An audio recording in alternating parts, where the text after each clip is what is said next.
you're mad at somebody, you wait 24 hours to send the email. These spend 3 minutes before they click the nuke button. Okay, we made it to the last parts of season 5, couples therapy. It's always sad when it ends, huh? Yeah, the episodes are kind of short, but they get through a lot. I know, they must film a lot. So, ultimately, I think let's just talk about what we learned from the couples, this go around. And like, first and foremost, we kind of got it right last time about who would make it and who would not. I was really rooting for Shay and Clinton, a neurodivergent black man. I mean, I guess I wanted to see if they could make it because it seemed like they had such a big obstacle to overcome. It didn't seem like you were actually rooting for them. Yeah, maybe I was being a little hard on them. If you look back at the previous episodes, I don't know that you were rooting for them. Because you were saying how Shay she deserved to have someone who took care of her. This is how I root for people, is I'm hard on them. So if you look back at the episodes, I made a call out that if Drea decided, I'm going to do my own thing, Nessa would be like, wait, what? Mm-hmm. And Dr. Orna, maybe I just need to take your chair, baby. Because I called it and I was right. All right, well, do you want to start with Shay Clinton or Shay and Clinton or Nessa and Drea? That's whichever one. Okay, well, so Shay and Clinton, I feel like, at the end, there was no way that they were ever going to facilitate like a positive breakup without Orna. That was pretty magical what she was able to do. Yeah, I think it was really insightful that Shay was aware that Clinton had up until, and most of the relationship lived with his mom and kind of had this adolescent experience. And then through their relationship and through their time with Dr. Orna, Clinton gets his own place. And that's when the drama kind of starts with them because he starts having conversations with other people and then having other people over. And she's like catching him in the act. But she made the point that he was still sort of sneaking around like Shay was his mom.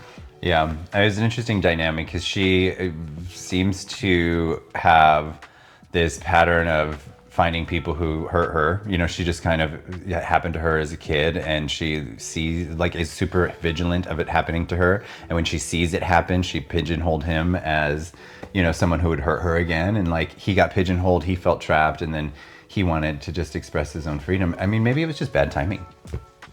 Yeah, maybe they ran into each other at bad, just hit each other at the wrong point in time in life. Like if Clinton had lived alone for a while and been a little bit more independent. Maybe, yeah. I think one of the most memorable moments of the entire show, season 5, was when Shay is having this breakdown and she says, I found the love that I've always known in Clinton, which was just sort of wraps up all of the show. Wraps up everything we do, right? It wraps up the entire concept of what Dr. Orna does, which is overcome the trauma in your childhood or find it in your relationship. That's what's the saying? In a library of the world's pain, you'll go back to the book you've read the most. And I found the love I grew up with. I found the exact love I grew up with. People who tell you they love you and mistreat you repeatedly. Mm-hmm. And then you go back to normal again. And I know it so well. My whole life I've been searching for love in anyone and anything. And I thought this relationship was different. I thought that I had found someone that really understood me. And then you can mistreat me and bear witness to me in pain. And we just keep doing that. And everybody can relate to that, I think. So what is your biggest takeaway from Shay and Clinton? What's something you learned? I mean, they just threw everything out there. They're like, we're gonna be open, we're gonna be really diverse people, and we're gonna live in different, it was complex. It was very complex. So what's your takeaway? That love knows no boundaries. Oh. Doesn't matter. They still love each other. That's really sweet, babe. What was your takeaway from Clinton and Shay? Well, my own journey with them was I was very hard on them. I was like, come on, Shay and Clinton were not going in the direction of things becoming easier between them. They had this kind of stuck quality. They have a better chance of amicably separating and coming back as friends or maybe lovers in the future if they separate. Yes. I would definitely see them separately. Interesting. That's an idea. I'm very firm in my relationships where if I'm giving and the other person isn't giving back, I'm like, bye. It just doesn't, I'm not going to waste any more time there. And I felt like they were in this place where they just couldn't couldn't give each other what they needed. But I think for the lesson for me was ultimately that, like, watching that breakup. I still love you very deeply. I always love you.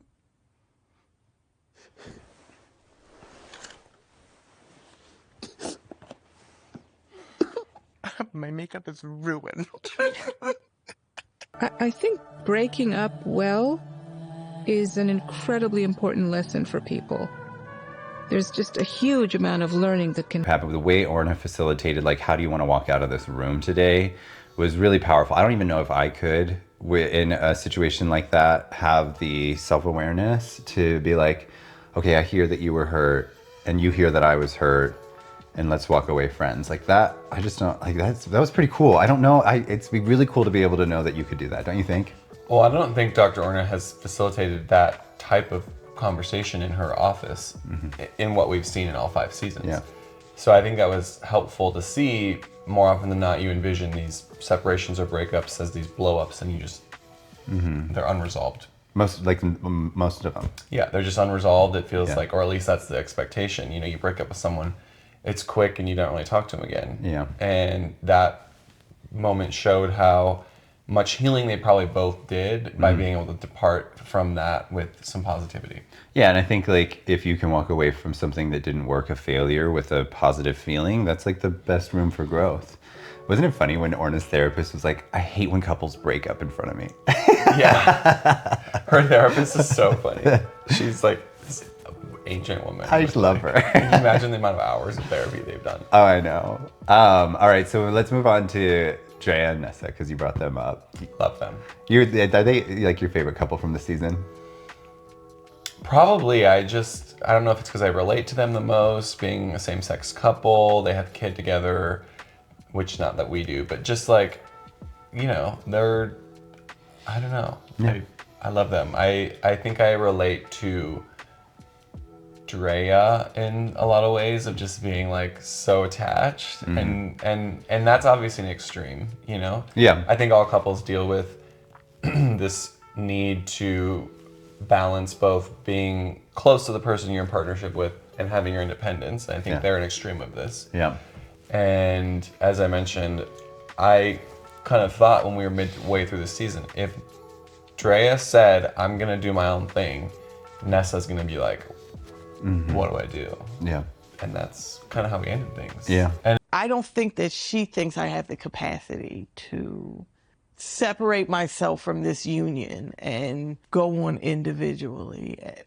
And I think I can. Where are you? If what Andrea is saying she truly feels to her core, then I'm happy for her and I will be her supporter. I'm It's feeling such a- like there's a change in my life and I gotta figure this shit out. it was kind of interesting. Dr. Orna empowered Drea to find ways, like you see midway through the season, I want to challenge you, your homework is to go home and spend 4 hours a week doing your own thing. And then they conclude the season and Drea's like, I'm gonna do my own thing. Yeah. All the time. And that's kind of what Nessa wanted. She's like, all right, let's just do our own thing so we can both evolve. And then it's interesting to watch how, it was interesting because Nessa was like, I'm either the villain or the hero. There's like no in between. She's either like making the relationship great, or if she's not making the relationship great, she becomes the villain. And that pressure of that for Nessa probably is what shut her down, turned her off sexually. And like the moment that Drea didn't hinge all of their happiness on Nessa's actions, there was like space again. Like you've talked about this before with Esther Perel, like creating space in the relationship. And it's one of those things that like it can get really like extreme to create space. Like I'm gonna go and like do what I want, but they did it in a way that was like sort of gentle and guided by Orna. Yeah. Because I think, there's a lesson in that. Nessa definitely has some internalized homophobia that I think has to be. Met a man at the new job I was with, got married, was like, okay, I'm supposed to live my life this way. This might be a sign from God. I followed that, wanted to be right with God, all those things. And realized this was not okay because this isn't me. Maybe something sorted out on their own. Yeah. Like you can do the couples work. I think Drea made that transition from being like super anxiously attached to being more independent. And I think Nessa has some personal work to do around her internalized homophobia. Yeah.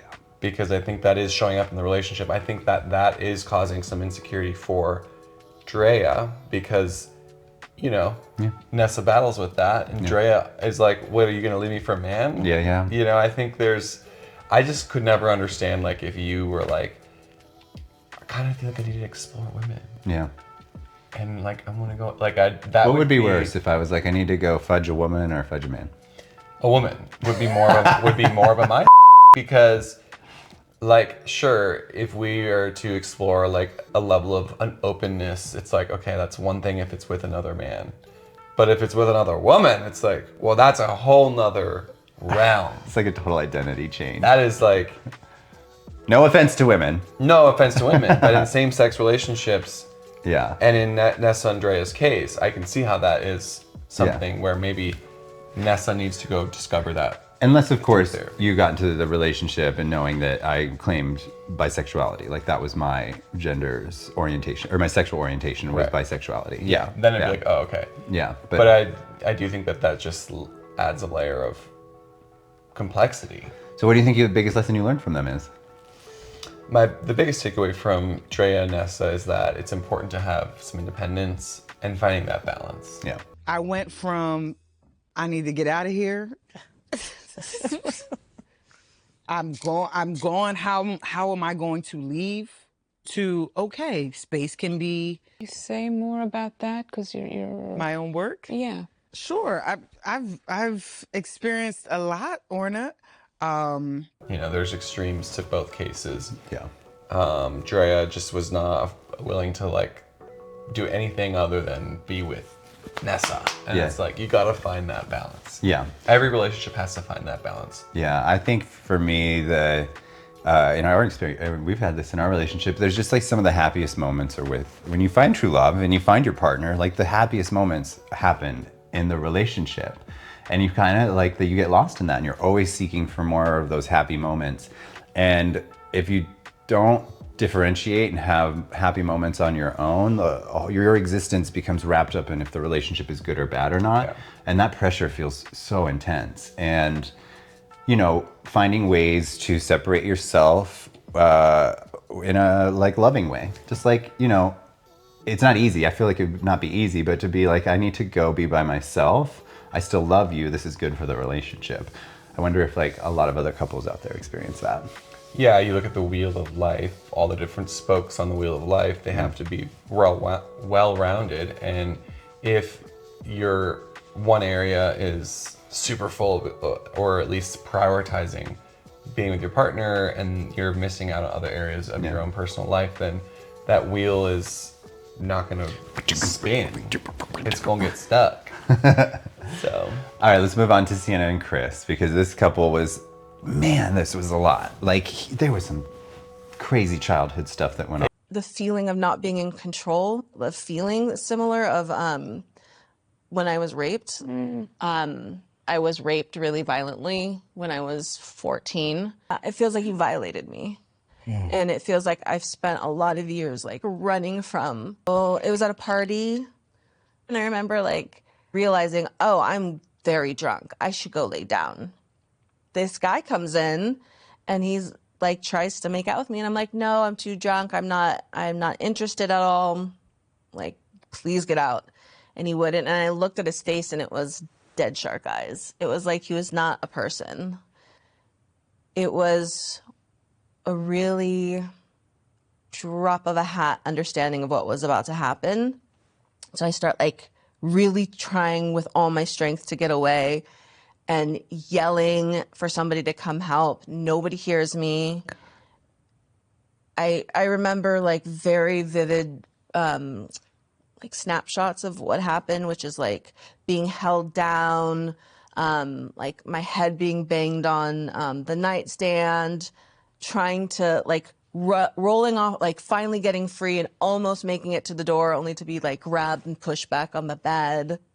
And eventually it just finished. Takes up so much space. It takes up so much space of. they both went through some stuff. Oh my God, yeah. And I think I can jump to the end here, because I think what was really beautiful about this is like, in the best kinds of relationships, we find the people who can help heal our past. And they do seem to be a couple that wants to heal the past for each other. They know how painful she was betrayed and raped, which is, it was so devastating to watch that story. But then Chris's story about his relationship with his mother too was also so traumatic. And they truly seem to love each other. And like, unfortunately, there was a lot of betrayal and trust there. I'm just so grateful that they were able to find their way back, because I do think they want to heal each other. Yeah, to start the season with them, the root of their issue, or so they think the root of the issue, is that there is an affair. Yeah. And then you see throughout the rest of the season, Dr. Orna unravels what really is the true cause of the issue, which is that they have unresolved trauma, and a lot of it. And Sienna is sort of quiet and keeps a really positive attitude, listening to what Chris has gone through. We don't find out what Sienna's gone through until like the last 2 episodes. And then it sort of flips where Sienna's expressing all the different emotions that she's kept sort of at bay throughout the whole season. Yeah.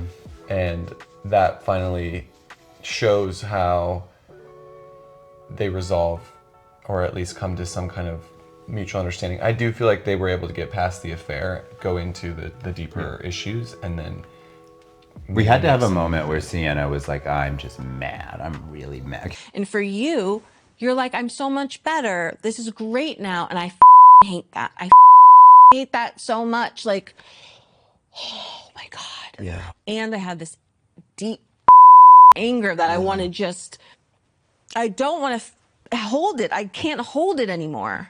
Like, Because she doesn't seem like that's her natural state. Yeah. And for her to get to that place of just like really, and she even said in like on the episode before the finale, she's like, maybe I don't want to be in this marriage anymore.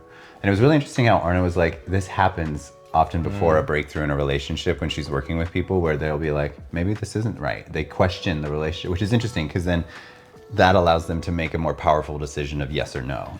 And I think what's happening in that moment for couples is they're having this, they've grown out of this old way of being with each other and think, oh, there's a new horizon. Such a good point. And do we fit in each other's worlds in this new version of ourselves? Yeah. So I think that's why that comes, is that they are finally shedding these old patterns, and then there's a whole new world of possibility. Yeah. They're like, have this, they've zoomed out, they've seen That's so good. the That's such a good point. 30,000-foot view.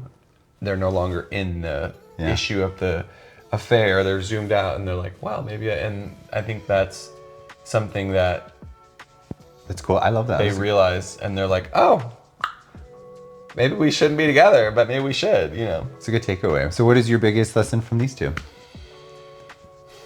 You gotta resolve your childhood trauma. I feel really good about us. this has been like a second chance. Yeah. Like, it feels like we're getting married again. It feels like we're Yeah, I saying like, feel the okay, here we same way. go. Yeah. It's crazy because we have 3 kids, but it feels like we're starting right now. They came in a real crisis, not sure if they are going to make it. And they came out so strong. They realized that they can actually deal with it. And I think if you have some intense traumas, like they Yeah. both did, everyone has trauma, but like some, I think, just have effects. Yeah. Or that are more extreme. And it, Yeah. in my opinion, their traumas, respectively, were quite intense. Yep, very extreme. And I think you see them on the couch hearing for the first time the level of trauma they both experienced, but they've been together for 11 years. And so neither of them have the awareness that that's what's showing up in Yeah. their arguments, in their insecurities, in the way they show up for each other. And so until they sit down with Orna and figure out all that trauma, now they better understand each other. Yeah. Gotta solve your childhood trauma, or at least attempt. Well, and you're most likely to relive your childhood trauma in your relationships, your closest ones. It's like just a lesson we keep learning over and over again. I think that, the biggest takeaway for me is that love isn't necessarily enough. Like I do believe that. Like it does take hard work, but it's really important, and it's a really interesting juxtaposition to Shay and Clinton, because Sienna and Chris truly love each other. You can feel it when you watch them on the couch. You can see it when she looks at him and when he looks at her. They've been together for 11 years and like went through some really painful stuff and still stuck together without the tools that they got. finally in the show because love carried them through. And Love was strong enough. love was strong enough to get them to the point where they could work on it. Then they had to work on it. But I think it's just make me, changing that perspective. Love may not be enough for everything, but man, it's really important. Well, yeah, because they got together within like the first 6 months. They had like a kid or something. Yeah. Which straight people be doing that. You wish we could do that. Okay, Can you imagine if the gays just on our first date? Wow, we're pregnant. There'd be little gay children everywhere. Yeah, thank God. especially gay men. Probably Wow. a blessing. All right, Marjorie and Jason, because these are my favorite. Just as like a study, as a study of a couple, these two are hilarious, and I really do think they represent a lot of marriages out there. I do think they're very representative of this like middle America, middle class, kind of white heterosexual Marriage experience. Yeah. And I think they started the season emphasizing the political divide in their relationship. Yep. Which I think politics in 2026 are a way for people to just disagree. And they seem to go to that fight. And that's like the lowest version of their fighting is like, rah, rah, rah. But I was interesting to see the impulsiveness of Jason towards the end. They're both impulsive. But Jason's really impulsive. Like the story where he's sitting in his car before work and he's just kind of stewing and he's just, and he makes a decision then and there, I'm gonna pull my son out of this school. And so can't get a hold of Marjorie within like 45 minutes, calls the school, pulls him out of school. Like that's next level. Oh yeah, we'd love to have him here. And they were so nice to me on the phone. So then I started thinking about her mom and I started feeling like. You're sitting in your car and stewing. Yeah, It's giving it's you just, adrenaline rush. It's bothering me more and more. Hard to go to work. Impulsive. Yeah. That night, it was done. I felt like She's really impulsive too, though. I mean, she decided to, because like what we got to at the very end here was that one of their children may be experiencing ADHD. And like, oh man, this may be another video, but that is a really troubling diagnosis for me. It's like we do it to ourselves and to each other all the time. Whether you are actually clinically diagnosed, you hear so many people be like, "Oh yeah, my ADHD," just like not even with an actual diagnosis of it. And it's like what you say becomes reality too, which is scary.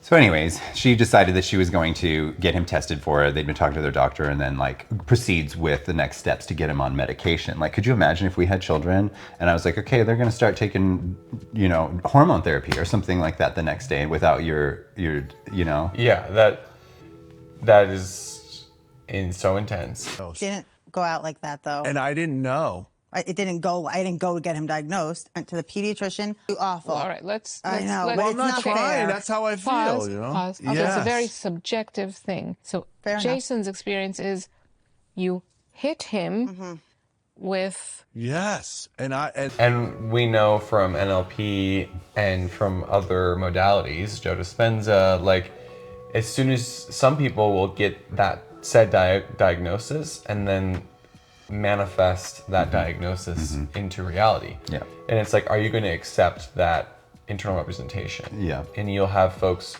who, in the example of the placebo effect with Joe Dispenza, are diagnosed with cancer and then a doctor says, actually, you're healed and here's this pill, and they take the pill and they have scientifically proven healing results. And then they find out it was a placebo, and then within 6 months they, So it's really interesting, I think specifically with ADHD, and I don't know, it would be so tough because to have kids in 2026 with and what was all the technology and their struggle was like the ability to listen to each other. That piece of just like they just couldn't. If the conversation started to devolve in any way, like she would attack, like pick at him, and his tone, like the way he spoke, was so intense. And like I'm like, wow, I could not be a part of that conversation either. And Orna had to break them down multiple times, stop it, and recreate a new pattern for them. And she said at the end, she was like, I wish I had more time. They did a lot of work, because they really did. They made progress. You could tell they wanted to make progress. Yeah. And then they just kind of kept falling. Like this pattern was so entrenched for them that I wish they had maybe like 3 more episodes to like go with Orna to work it out. Yeah. Yeah, you wonder how these couples are getting these I mean, they must be cast and they're probably getting it as a part of the show. Yeah, I think, because because who knows what Orna's wait list is or cost. could you imagine? But my biggest takeaway from Marjorie and Jason is the impact of your tone in just speaking with your partner. Dr. Orna says this in an episode. Jason, could you say that in a different tone? I am really triggered. Yeah.